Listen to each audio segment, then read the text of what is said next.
ጤና ይስጥልኝ ተመልካቾቻችን፣ ዜና በምልክት ቋንቋ ቀርባሉ።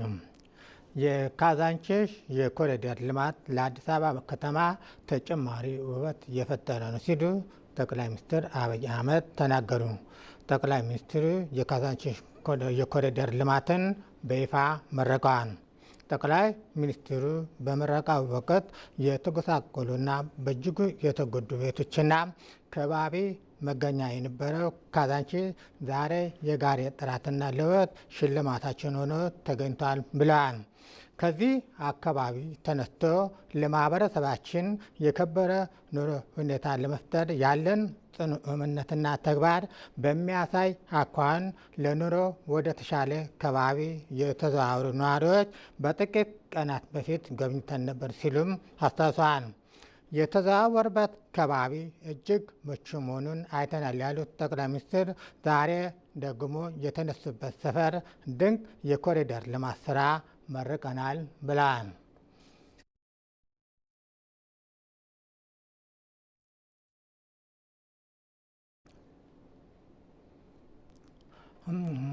ኑ ጎንደርን እንሞሽር በሚል መሪ ሀሳብ ሚያዝያ 20 ቀን 2017 ዓ.ም በአዲስ አበባ ሸራተን ሆቴል ዓለም አቀፍ የገቢ ማሰባሰቢያ ፕሮግራም እንደሚኖር ተገለጸ።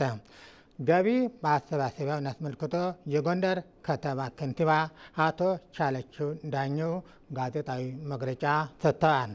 በመግለጫቸው 1.8 ኪሎ ሜትር የሸፈነው የመጀመሪያው ዙር የኮሪደር ልማት ተጠናቆ ሁለተኛው ዙር የተጀመረ ሲሆን ለልማቱ 1.7 ቢሊዮን ብር ለማሰባሰብ መታቀዱን ተናግረዋል። 12.5 ኪሎ ሜትር ይሸፍናል የተባለ ፕሮጀክቱ በተያዘው ዓመት መስከረም ወር ድረስ ለማጠናቀቅ 24 ሰዓት እየተሰራ ነው ተብሏል።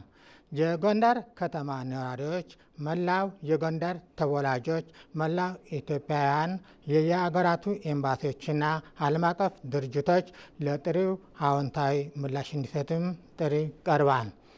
ጎንደር ታሪኳን በሚመጥን መልኩ በማልማት ለቀጣይ ትውልድ ለማስተላለፍ እየተሰራ መሆኑን የተጠቀሰ ሲሆን ከተማ እንስራ ሀገር እናልማ በሚል ጥሪ ቀርቧል።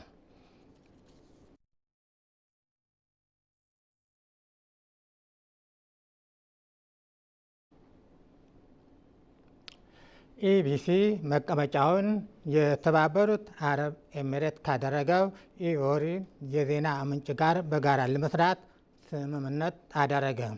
የኢቮሪ ልኡካንም ሸጎሌ የሚገኘው ኢቢሲ ኮምፕሌክስ ጎብኝቷል። ከብሪክስ አገራት እንዲሁም በአፍሪካ ከሚገኙ 50 አገራት ጋር የይዘት ስራዎች የሚሰራው ኢዎሪ ከኢቢሲ ጋር በተለያዩ ዘርፎች በጋራ ለመስራት የሚያስችሉ ስምምነት ተፈራርመዋል።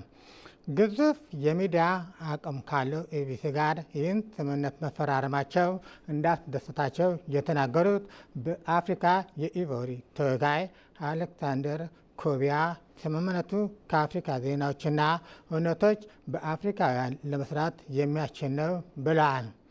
ኢቢሲ ከኢቮሪ ጋር ያደረገው ስምምነት ተቋሙ የተለያየ አገራት ትኩስና ተአማኒነት ያላቸው መረጃዎች እንዲያገኝ ያስችላል ተብሏል።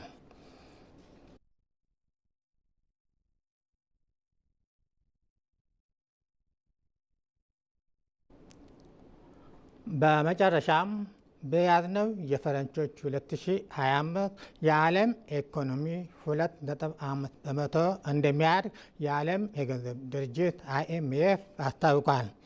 IMF ይህንን የገለጸው በዓለም ባንክ ጋር በጋራ ባከናወነው ጉባኤ ላይ ሲሆን የዘንድሮው የዓለም ኢኮኖሚ እድገት ቀደም ሲል ተተንብዮ የነበረው 3.3 በመቶ ጋር ሲነጻጸር አሁን በተከሰቱ በርካታ ምክንያት ዝቅ ማለቱን ተገልጿል።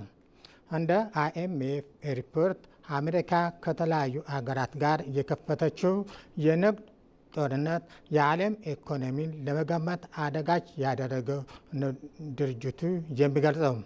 በሪፖርቱ ላይ እንደተገለጸው አሜሪካ በከፈተችው የንግድ ጦርነት በርካታ የዓለም አገራት ኢኮኖሚ ላይ አሉታዊ ተጽዕኖ እንደሚያሳድር ተመልክቷል።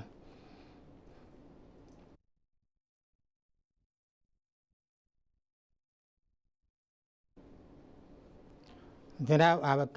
ከቀሪ ፕሮግራሞቻችን ጋር መልካም ቆይታ